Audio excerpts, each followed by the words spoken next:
भवतु सहनो भुनक्तु सह वीर्यं करवावहै तेजस्विनावधीतमस्तु मा विद्विषावहै। ओम शांतिः शांतिः शांतिः। शांति ही शांति ही, फिर बोल दिया शांति शांति शांति होता है, समझे। आज पढ़ाएंगे क्या, ग्रुप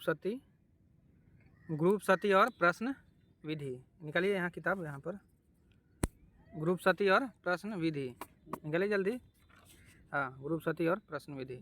इसके पहले सब पढ़ा चुके हैं। भक्ति क्या है, उसके पहले क्या है, भक्ति क्या है। तो स्वयं का अनुसंधान करना ही क्या था, भक्ति है। तो आगे ग्रुप सती में क्या बताते हैं शंकराचार्य जी। ग्रुप सती में शंकराचार्य जी बताते हैं कि एक शिष्य को कैसे गुरु भी जाना चाहिए, कैसे निवेदन करना चाहिए, ठीक है। और उसके बाद फिर बताए हैं कि गुरु को कैसे मतलब शिष्य को शिक्षा देना चाहिए, समझे। तो यहाँ पर बताते हैं कि उक्त साधन चतुष्ट संपन्न आत्म तत्व का जिज्ञासु। देखिए, शिष्य का क्या होना चाहिए, शिष्य का भी योग्यता होना चाहिए कि वो साधन चतुष्ट से संपन्न हो। साधन चतुष्ट मतलब 4 साधन है आत्मज्ञान प्राप्त करने। कितने साधन, 4। पहला नित्य वस्तु विवेक, ये सब बता चुके हैं पूरा डिटेल में। दूसरा है वैराग्य। तीसरा है षट संपत्ति। षट संपत्ति में आता है सम दम उपरति तितिक्षा समाधान, समझे। चौथा है मुमुक्षुता। तो ये 4 साधन जब हो गया ना, तब गुरु भी जाना चाहिए। किस भी जाना चाहिए, हाँ। सब चीज़ का क्वालिटी होता है, योग्यता होता है। इससे 9th से 10th में जाते हैं, तो 9th पास करते हैं तभी ना 10th में आता है। 10th से 11 12 में जाते हैं। तो ये स्टेज है कि ये बेसिक नॉलेज चाहिए, समझे। प्राइमरी स्कूल में भी बच्चा को लिखाता है तो कुछ घर से माता पिता पढ़ा लिखा के भेजते हैं ना, तो ऐसे ही डायरेक्ट थोड़े कुछ ना रहा भेज दिए, समझे, कुछ चाहिए। तो उक्त साधन चतुष्ट संपन्न आत्म तत्व का जिज्ञासु प्राग स्थित प्रज्ञ गुरु के निकट जाए। जब ये 4 साधन से संपन्न हो गया ना, तो शिष्य के बोला जा रहा है कि स्थित प्रज्ञ गुरु के निकट जाएं, और जिससे उसके भाव बंधन की निवृत्ति हो। जिससे उसके गुरु के निकट जाए, जिससे उसकी भाव बंधन की क्या हो, निवृत्ति हो। ये जो भव सागर है, जो संसार है, संसार में जो दुख मिलता है, ये सबसे क्या हो, मुक्ति हो। ये मुक्ति तभी होगा जब स्थिति प्रज्ञ गुरु के निकट जाएंगे, समझे। स्थिति प्रज्ञ गुरु के निकट जाएंगे। अब आगे है, जो श्रोत्रिय हो, निष्पाप हो, कामनाओं से शून्य हो, ब्रह्मवेताओं में श्रेष्ठ हो, ब्रह्मनिष्ठ हो, ईंधन रहित अग्नि के समान शांत हो, अकारण दया सिंधु हो, और सज्जनों के बंधु हितैषी हो, उन गुरुदेव की विनीत और विनम्र सेवा से भक्ति पूर्वक आराधना करके उनके प्रसन्न होने पर निकट जाकर अपना ज्ञातव्य इस प्रकार पूछे। बोले ना कि कैसा गुरु के पास जाना चाहिए। पहला श्लोक में बताया कि स्थिति प्रज्ञ गुरु। स्थिति प्रज्ञ गुरु होते हैं वो गुरु होते हैं जो सुख और दुख में क्या होते हैं, एक समान रहते हैं, समझे, अटल रहते हैं, कोई भी चीज़ से प्रभावित नहीं होते हैं। जो श्रोत्रिय हो, श्रोत्रिय मतलब जो सभी शास्त्र का क्या सुनने वाला ना, श्रोत्रिय मतलब होता है सभी शास्त्र को उसका नॉलेज है, समझे। श्रोत्रिय का अर्थ बता रहे हैं। श्रोत्रिय मतलब पूरा शास्त्र पढ़ चुका है और उसका पूरा ज्ञान है और उसको अच्छा से बोलकर किसी को समझा सकता है, उसको बोलते हैं श्रोत्रिय। नहीं तो ऐसा गुरु हैं जो अपने में ज्ञान लिए हुए हैं, शिष्य को समझा पाने में मतलब समझा अच्छा से नहीं समझा पाते हैं, तो एक अच्छा श्रोत्रिय। अपने में ज्ञान रखे हुए हैं, समझा नहीं पा रहे हैं, तो श्रोत्रिय ना होंगे अच्छा। तो ऐसा गुरु के पास जाना चाहिए जो श्रोत्रिय हो, जो बोलते हैं तो अच्छा से समझ में आता हो, समझाते हैं, समझे। तो गुरु बोल रहे हैं, शिष्य को समझ में ही नहीं आ रहा है, तो कैसे गुरु के पास, जो श्रोत्रिय हो। जैसे सर जी, हाँ, किसी गुरु को ज्ञान हो गया, किसी गुरु को ज्ञान हो गया, हाँ, और एक्सप्लेन नहीं कर पा रहे हैं, पर वो सब जानते हैं, अपने मन में मगन रहते हैं, पर एक्सप्लेन नहीं कर पा रहे हैं, तो वो एक तरह से जैसे कि क्या कर रहे हैं, पाप। जैसे कि पाप तो नहीं उसको बोल सकते हैं, जैसे कि समझाने में असक्षम हो, तो क्या वो जैसे कि मुक्ति वो सब पा सकते हैं? क्यों नहीं पा सकते, वो पा चुके हैं। कोई जरूरी थोड़ी है कि हमको समझाने आएगा तभी हम मतलब जैसे योगदान नहीं होता है सर, भारत जैसे बनाने में योगदान, तो उसका योगदान उनका नहीं है, योगदान नहीं है, नहीं हो पाया, और वो अपने में पूर्ण है। हाँ, तो मोक्ष प्राप्त करने के लिए, मुक्त होने के लिए, अपने बंधन से मुक्त होने के लिए ऐसा जरूरी थोड़े है कि देश की सेवा करेंगे तो ही मुक्त होंगे, समझे। ये सब से तो मुक्त होना पड़ता है।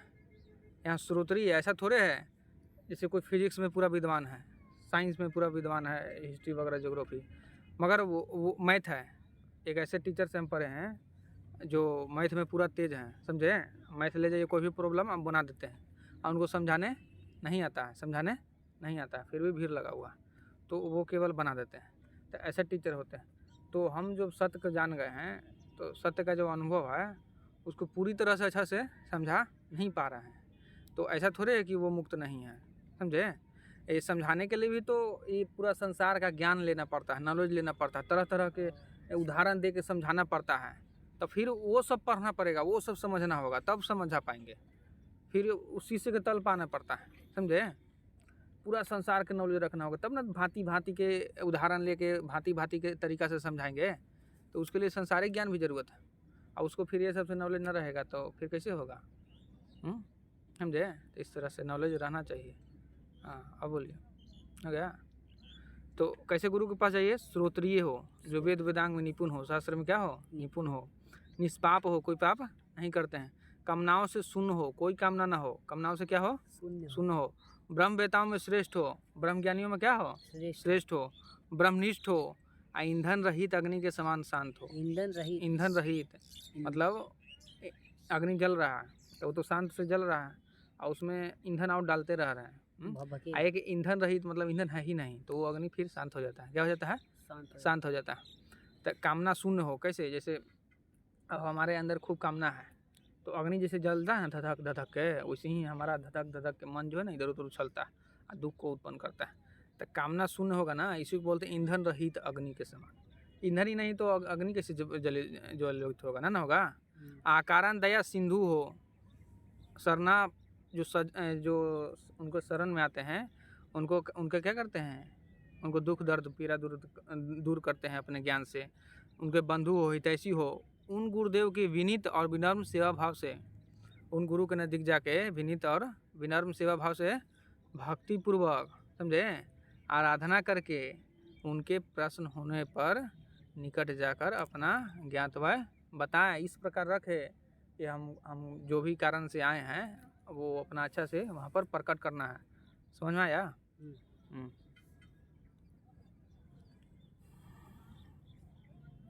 अब बोल रहे हैं, अब गुरु को खुश कर दिए, अपना विनम्र भाव से बोले शिष्य।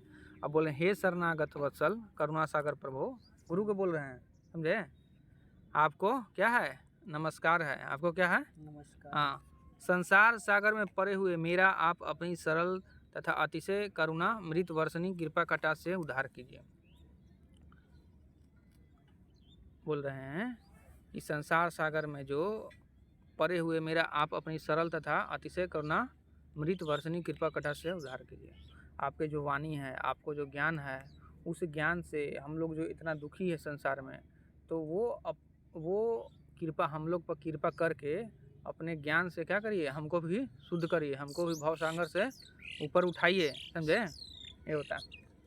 बोलिए, समझ में आया?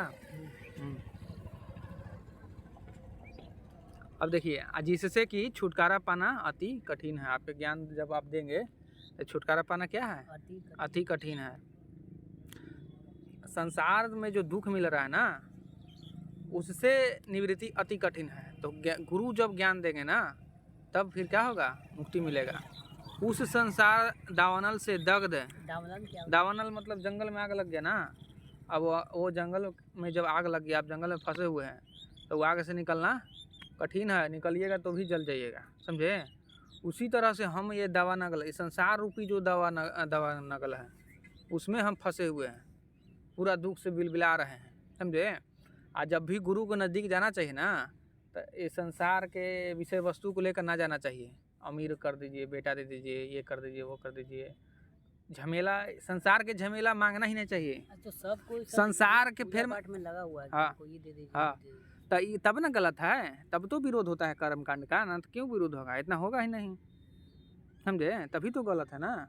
जब तक पूजा संसार के लिए किया जाएगा ना, वो पूजा नहीं है, वो और अपने लिए दुख का पहाड़ निर्मित कर रहे हैं। संसार ही से तो व्यक्ति दुखी रहता है, और संसार के मांग रहे हैं। संसार से ही दुखी होता है और संसार को ही मांग रहे हैं, और दुखी होंगे, समझे। और क्या होंगे?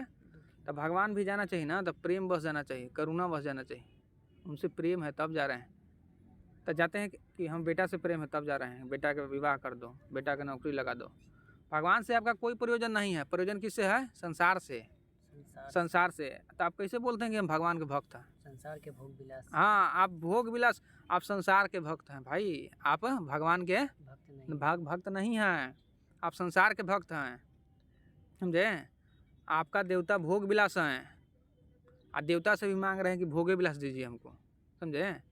तो आप भगवान से थोड़े, आप भगवान को तो और अपमान कर रहे हैं, समझे? क्या कर रहे हैं? भगवान को हाँ हाँ, भगवान को ना समझ रहे हैं। जिससे प्रेम होता है उसे कुछ मांगा नहीं जाता, उसे बस प्रेम किया जाता है, अकारण है, ऐसे ही आनंद आ रहा है, समझे? लीन हो के एकदम प्रेम करता है। मीरा कुछ मांगते थे कृष्ण भगवान से? जब भी प्रेम होता है कुछ मांगा नहीं जाता। आज माता पिता को जो ऊंचा दर्जा दिया गया है, क्यों दिया गया है? कि बेटा बेटी की सेवा करते हैं इतना, फिर भी कुछ मांगते नहीं हैं।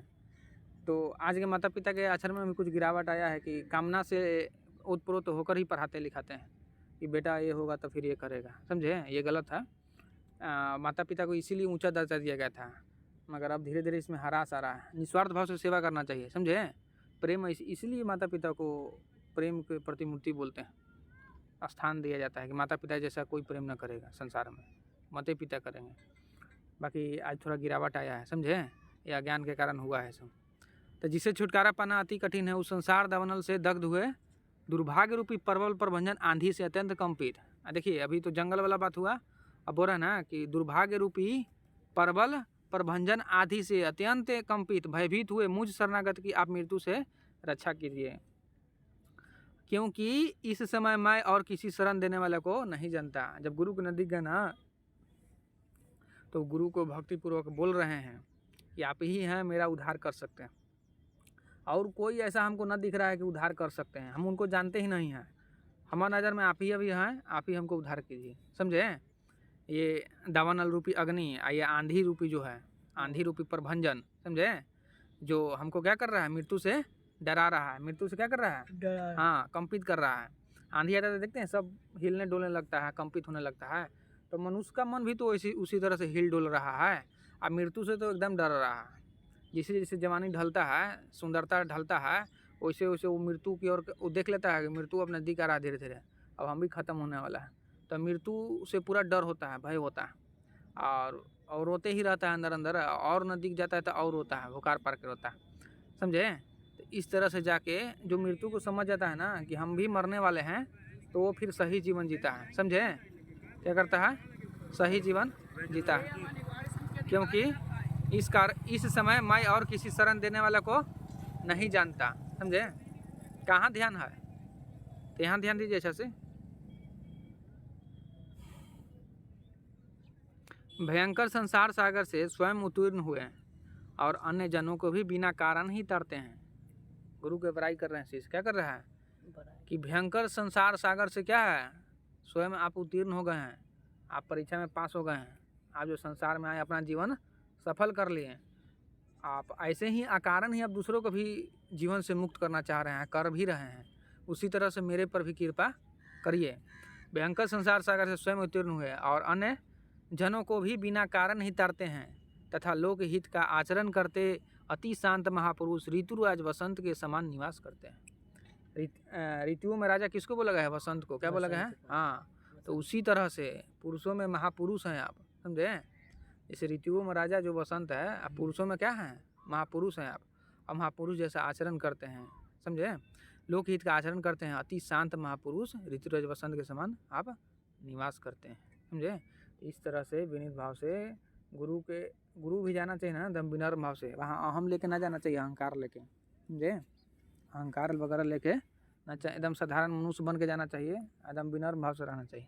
आकर बकर ज़्यादा ना देखना, तो गुरु से ज्ञान न मिलेगा, विनम्र भाव रहना चाहिए, समझे?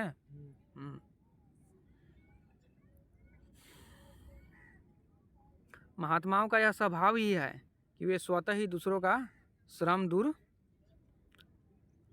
करने में प्रवृत्त होते हैं। क्या होते हैं? प्रवृत्त का मतलब सर? प्रवृत्त होते हैं, बताते हैं, करने में प्रवृत्त होते हैं। सूर्य के प्रचंड तेज से संतप्त पृथ्वी लोग चंद्रदेव के स्वयं ही शांत कर देते हैं।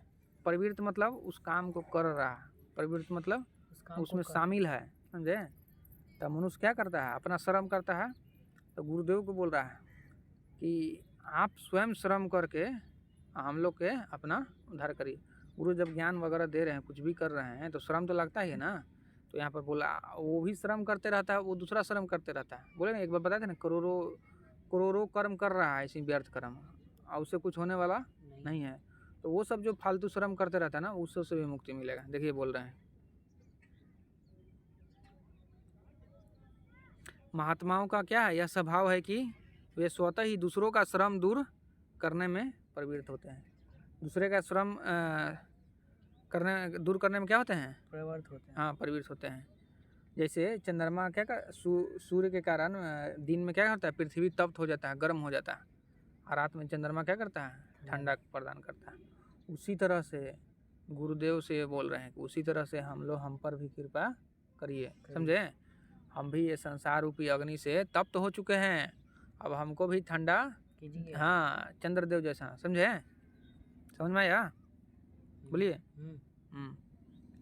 आगे देखिए, हे प्रभु, प्रचंड संसार दावानल की ज्वाला से तपते हुए, देखिए फिर आ गया, दावानल की ज्वाला से तपे हुए इस दिन शरणापन को आप अपने ब्रह्मानंद अनुभव से युक्त परम पुनीत सुशीतल निर्मल और वाक रूपी स्वर्ण कलश से निकले हुए श्रवण सुखद वचनामृत से सींचिए, अर्थात इसके ताप शांत कीजिए। वे धन्य हैं जो आपके एक क्षण के करुणामय दृष्टिपथ के पत्र होकर अपना लिए गए हैं। देखिए यहाँ पर क्या बोले जा रहा है, क्या बोल रहे हैं, हे प्रभु, प्रचंड संसार दावानल की ज्वाला से तपे हुए इस दिन शरणापन को आप अपने ब्रह्म, देखिए गुरु जो है वो तो ब्रह्म को जानते हैं, है ना, ब्रह्म का अनुभव ले लिए हुए हैं और मुक्त भी हो चुके हैं, परम पुनीत हैं, मतलब पवित्र हैं, क्या है, हाँ। तो आप जो ब्रह्म का अनुभव ले चुके हैं, वैसे हमको ही बनाइए, क्या बनाइए, वैसा, हाँ, वैसा हमको ही बनाइए। ब्रह्म के आनंद को अनुभव ले चुके हैं, ब्रह्मानंद अनुभव से युक्त परम पुनीत पवित्र हैं और सुशीतल हैं, सज्जन हैं, निर्मल हैं, पवित्र हैं, और वाक रूपी स्वर्ण कलश से निकले हुए श्रवण सुखद वचनामृत है। स्वर्ण कलश समझ रहे ना, हाँ, उसमें क्या है, हाँ, स्वर्ण का कलश है, उसमें क्या है, अमृत है। अब वो स्वर्ण कलश स्वयं गुरु है, और जो बोल रहा है ना वो अमृत है, समझे। तो स्वर्ण कलश से निकले हुए श्रवण सुखद वचनामृत से सींचिए, वचन अमृत, वचनों का जो अमृत है ना, ये गुरु का एक एक वाक अमृत है, क्या है, अमृत से ही बढ़ के बोल सकते हैं, अमृत से भी बढ़कर है, हाँ। तो उसको समझने की जरूरत है। तो श्रवण सुखद वचन अमृत से सींचिए। स्वर्ण का क्या है, कलश है, और खुद कलश क्या है, वो हृदय में स्थापित है, गुरु के हृदय में स्थापित है। उसी कलश से वचनामृत अमृत निकल रहा है, वचन का अमृत निकल रहा है। शिष्य बोल रहा है ना, शिष्य इतना विद्वान है, देखिए इतना बोल रहा है, अब क्या कर रहा है, कह रहा है कि हमको सींचिए, उससे निकाल के आपके अंदर जितना ज्ञान है वो सब अपने स्वर्ण कलश से निकालिए, हमको क्या करिए, सींचिए, अर्थात इसको ताप को शांत कीजिए। वे धन्य हैं जो आपके एक क्षण के करुणामय दृष्टि के पात्र होकर अपना लिए गए। बोले ना कि वो शिष्य धन्य है, हम तो अभी आए हैं, निवेदन कर रहे हैं, वो शिष्य धन्य है जो पहले से आपके साथ है होकर पढ़ रहा है, जान रहा है, समझ रहा है, समझे। आप उनको क्या कर रहे हैं, वो अपने वचन अमृत से उसको सींच रहे हैं, और वो सिंचा रहा है, वो भी धन्य है, वो बोल रहे हैं। कौन बोल रहे हैं, शिष्य, समझ में आया। अब आगे देखिए, और इधर आइए, मैं इस संसार समुद्र को कैसे तक तरूंगा, बोल रहे हैं गुरु से कि मैं इस संसार समुद्र को कैसे तरूंगा, मेरी क्या गति होगी, उसका क्या उपाय है, यह मैं कुछ नहीं जानता। बोल रहे हैं कि मैं कुछ नहीं जानता प्रभु, भक्त बोल रहा है कि मैं कुछ नहीं जानता, कृपया मेरी रक्षा कीजिए और मेरे संसार दुख के क्षय को आयोजन कीजिए। मैं कुछ नहीं जानता, कृपया आप मेरी रक्षा कीजिए, हम आपके शरण में आए हैं, अब मेरे संसार के जो दुख है ना उसका क्षय का आयोजन कीजिए, योजना बनाइए, और कैसे ख़त्म होगा इस पर कार्य करिए, समझे। आपके शरण में आए हैं, और शरण में जो आता है उसको अपनाया जाता है, समझे। राम जी के शरण में आए थे, कौन आए थे, रावण के भाई विभीषण, दुश्मन के भाई को भी अपना लिए, सब कह रहा था कि ना तो ये होता है शरणागत वत्सल, समझे। गुरु भी इसी तरह का होता है, समझे। तो ये था कि शंकराचार्य बोल रहे हैं कि शिष्य को कैसे गुरु भी जाना चाहिए। अब है ना आगे के श्लोक में है कि जब शिष्य आए गुरु भी ना, तो गुरु को कैसा व्यवहार करना चाहिए। देखिए कैसा व्यवहार करना चाहिए। इस प्रकार कहते हुए अपनी शरण में आए संसार नल संतप्त शिष्य को महात्मा गुरु करुणामय दृष्टि से देखकर सहसा अभय प्रदान करे। अब बोल रहे हैं ना गुरु के लिए उपदेश हो रहा है।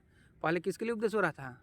शिष्य के लिए। अब गुरु के लिए उपदेश हो रहा है कि जब इस प्रकार के शिष्य अगर आपको भी आए तो उसको क्या करुणा दृष्टि से देखकर और उसको सहसा अभय प्रदान करना चाहिए कि चिंता मत करो, सब दुख दर्द वगैरह पीड़ा सब क्या हो जाएगा, हट जाएगा। बस जो स्टेप है, जो प्रोसेस है हटाने का, वो सब फॉलो करो, पालन करो, सब हो जाएगा, समझे। अब पालन नहीं करिएगा तो कैसे होगा।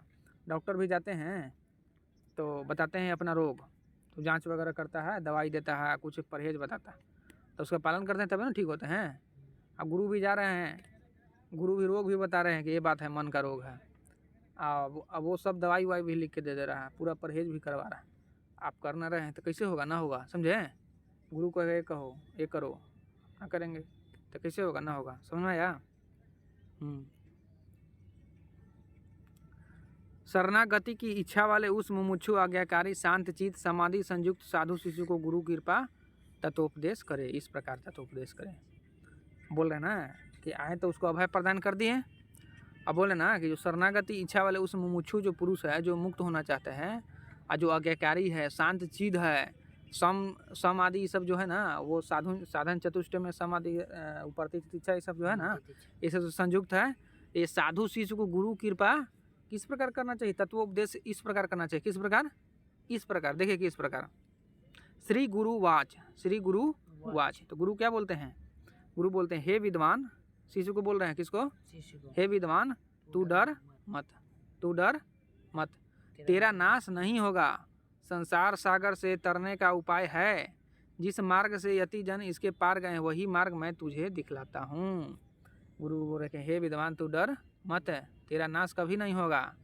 ये संसार सागर से तरने का जो उपाय है, हम भी जो तैर चुके हैं, मुक्त हो चुके हैं, और भी जो पहले पुरुष मुक्त हो चुके हैं, वो सब कैसे कैसे तैर के गए हैं, वो सब हमारे पास उपाय है। इसमें तो सारा आंसर है सर। तुम भी पार हो जाएगा। आंसर रहेगा ना, तुम भी पार हो जाएगा, बस तुमको फॉलो करना चाहिए। जिस मार्ग से यति जन इसके पार गए हैं वही मार्ग तुमको बतलाएंगे, वही मार्ग मैं तुझे दिखलाता हूँ, समझे। वही मार्ग तुझे दिखलाता हूँ। देखिए क्या दिखलाएंगे, अभी थोड़े, अभी पूरा लंबा प्रोसेस है। ब्रह्मचर्य का पालन करिए, गुरु भी रहिए, खूब सेवा करिए, हाँ, खूब पढ़िए, ध्यान में रहिए, अष्टांग योग करिए। ऐसी थोड़े खाली टीका चंदन लगाने से हो जाएगा, समझे। हाँ, संसार रूपी भय का नाश करने वाला कोई एक महान उपाय है। संसार रूपी भय का नाश करने वाला कोई एक महान उपाय है, जिसके द्वारा तू संसार सागर को पार करके परमानंद प्राप्त करेगा। बोल रहे हैं ना, गुरु के एक उपाय है, तू इससे पार हो जाएगा, तुम आनंद को क्या करेगा, प्राप्त करेगा। परमानंद को, किसको? परमानंद को। ये संसार क्या है? इस संसार को भव सागर के संज्ञा दिया गया है। किसको दिया गया है? भव सागर। एक इस संसार पूरा सागर ही समझिए। इसमें डूब रहा है, छटपटा रहा है। एक है कि एकदम नाव पर तैर रहा है, एक है कि नाव पर एकदम बैठ के एकदम फ्लोट कर रहा है, एकदम मजा ले रहा है, आनंद ले रहा है। वो कौन होता है? योगी होता है। वो योगी होता है, महापुरुष बुद्ध होते हैं, समझे। जहाज में बैठे हुए हैं, शिप में, पानी वाला जहाज में बैठे हुए हैं, आराम से एकदम आनंद ले रहे हैं। साधारण आदमी जो है ना, वो क्या करता है, बस ऐसे ही छटपटा रहा है। वो छटपटा रहा है, कोई डूब रहा है, कोई ऊपर नीचे हो रहा है, ऐसे दुख भोग रहा है, समझे। अब वो आनंद ले रहा है। भवसागर इसी तरह से जो मुक्त हो जाता है ना, उसी तरह से वो आनंद लेता है। गाय को सब भगवान कहते थे सर। गाय को सब तो माता कहते हैं। हाँ, और ये तो एक योनि है ना, क्या? भोग योनि। हाँ, भोग योनि है। तो कैसे जैसे कि माता कहता है, इसको हम नहीं समझ पाते हैं सर। माता का न समझ पाते हैं। माता इसलिए बोलते हैं, देखिए, माता धरती माता भी बोलते हैं, पृथ्वी माता, जिससे भी हमारा पोषण होता है ना, उसको माता बोलते हैं। क्या बोलते हैं? माता बोलते हैं। जैसे नदी को भी माता बोले हैं, तो उससे हमारा पोषण होता है, पानी मिलता है ना जी। धरती से भी पोषण होता है, खाना वाना जितना होता है ना वो सब किससे निकलता है? धरती से। हाँ, तो उसी तरह से गाय का दूध पीते हैं। इस प्रकार से शिशु अवस्था में माता का दूध पीते हैं तो वही माता है। हाँ, गाय माता है तो जैसे कि किसी कारणवश किसी पापवश इनको जैसे कि जन्म मिला है किसी योनि में ना। पापवश थोड़े जन्म होता है, प्रकृति की व्यवस्था है। पाप पुण्यवश जन्म ना होता, समझे? जन्म किसका होता है? मिट्टी का ना होता है जी, प्रकृति का जन्म होता है। किसका? इसमें पाप पुण्य जैसा कोई चीज़ नहीं है। सब बोलता है कि पाप करेगा तो कुत्ता में जन्म होगा तो कौवा में। नहीं, इसी आधार पर तो सबके शोषण होता है। यही फार्मूला के आधार पर शोषण हुआ है। वो बोलेगा कि तुम गलत काम किया था पिछला जन्म में, इसलिए तुम इस जन्म में तू चमार बना है, तू इस जन्म में ये बना है, गरीब बना है। ये गलत है चीज़, ये सब। वो नहीं सर, जानवर के बारे में। हाँ, जानवर, जानवर में जैसे वैसे पशु ही तो बोलता है ना। सर कुत्ता को सर जी जैसे कि ना पहले कुत्ता को देखे तो उसको कार में घुमाया जा रहा था।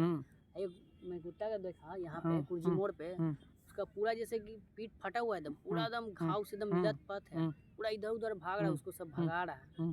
तो किस कारण वास्ते? तो आपको लग रहा है कि कुत्ता मतलब वो कार में घूम रहा है तो उसके लिए अच्छा है? नहीं, उसके लिए अच्छा नहीं है। ये आप अपने मन से देख रहे हैं ना कि उसके लिए अच्छा। उसके लिए अच्छा कहाँ है? वो अपना बाल बच्चा बीवी से दूर है, वो अपना प्राकृतिक जो व्यवस्था होता है उसके अनुसार जो जीवन यापन करता है उससे दूर है। वो पूरा खुल के घूम सकता था, उससे दूर है। वो तो वहाँ बंधा हुआ है ना, वो वहाँ बंधा हुआ है। बंधा हुआ नहीं है सर जी, कैसे ना बंधा हुआ रहता है? खुला हुआ।